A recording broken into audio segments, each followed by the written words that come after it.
اعوذ باللہ من الشیطان الرجیم بسم اللہ الرحمن الرحیم۔ اب ایک اور رکاوٹ جو ہوتی ہے اس راستے پر چلنے میں، راستہ یہ کیا ہے، اس کی ہدف آگے آ جائے گا۔ جہاد اور قتال اور انفاق کس کام کے لیے ہے، یہ اس سورہ مبارکہ کا کلائمیکس ہوگا جو آگے آئے گا۔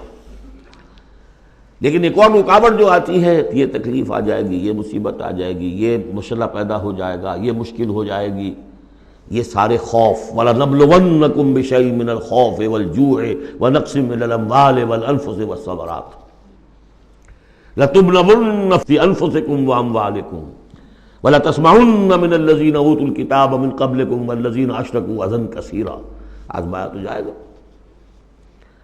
اب اس کے لیے بتایا کہ ایک بہت بڑا نسخہ دیا جا رہا ہے، مَا أَصَابَ مِن مُّصِيبَةٍ فِي الْأَرْضِ وَلَا فِي أَنفُسِكُمْ، نہیں پڑتی کوئی پڑنے والی، کوئی تکلیف، کوئی مصیبت، کوئی آزمائش، کوئی رنج دہ چیز، تکلیف دہ ہے، مگر الا فی کتاب من قبل ان نبرأہ، چاہے وہ مصیبت تمہاری اپنی جان پر ہو یا پوری زمین پر ہو۔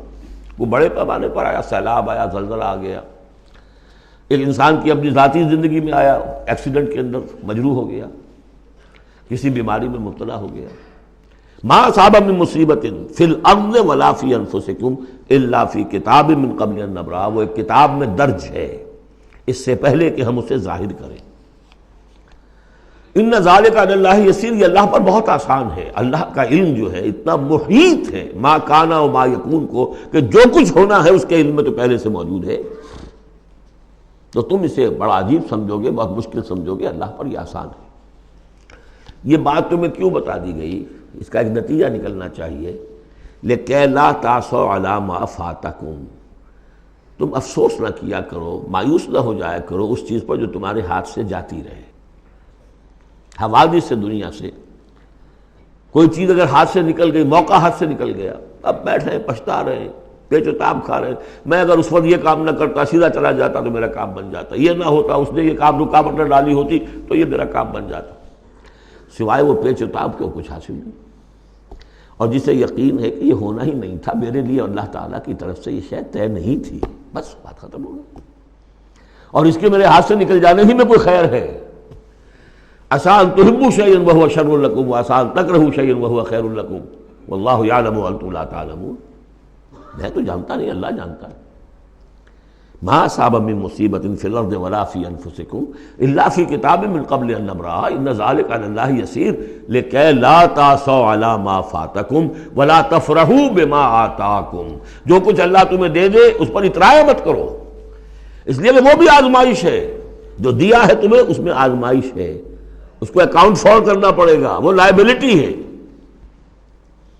آپ کو معلوم ہے بیلنس شیٹ جب بنتی ہے تو جو کیپٹل ہوتا ہے وہ لائبلٹیز کے کھاتے میں آتا ہے۔ اتنا مال تھا تمہارے پاس، اب بتاؤ نا کیا کیا تم نے اس میں۔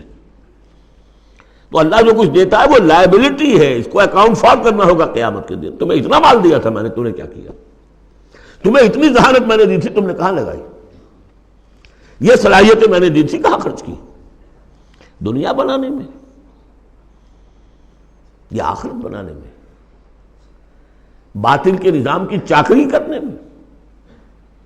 IMF کی سروس ہو رہی ہے، اتنے ملین روپے تنخواہ مل رہی ہے، ٹھیک ہے، چاکری کس کی ہو رہی ہے؟ کس کے نظام کو چلا رہے ہو؟ کس کی رتھ میں گھوڑے بن کر جتے ہوئے ہو؟ غور کرنے کی بات ہے۔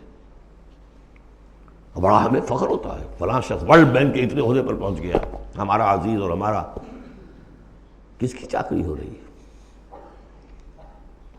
لیفٹیننٹ بن گیا انگریز کی فوج میں، انگریز کی فوج میں۔ لِكَيْ لَا تَأْسَوْا عَلَىٰ مَا فَاتَكُمْ وَلَا تَفْرَحُوا بِمَا آتَاكُمْ، جو کچھ تمہارے ہاتھ سے جاتا رہے، نکل جائے، اس پر افسوس نہ کیا کرو، اور جو کچھ اللہ تمہیں دے دے اس پر اترایا نہ کرو، سوچا کرو۔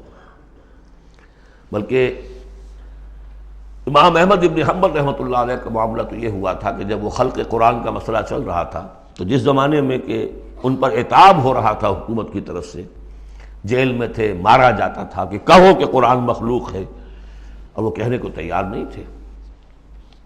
کہتے ہیں ایسی ایسی ماریں پڑی ہیں کہ ہاتھی کو بھی وہ مار پڑے تو وہ بلبلا اٹھے۔ کبھی آنکھوں میں آنسو نہیں آئے، اس کے بعد حکومت بدل گئی، اب جو نیا خلیفہ ہے اس کی رائے کچھ اور ہے، وہ اب خلق قرآن کا مسئلہ دفن ہو چکا۔ اب جو خلیفہ ہے اس کا ایلچی آیا ہے اشرفیوں کی کچھ تھیلیاں لے کر کے، یہ بادشاہ نے، خلیفہ نے آپ کے لیے بھیجی ہے۔ اب رو پڑے امام احمد بن حنبل، اے اللہ میں اس آزمائش کے قابل نہیں ہوں۔ یہ آزمائش بڑی سخت ہے۔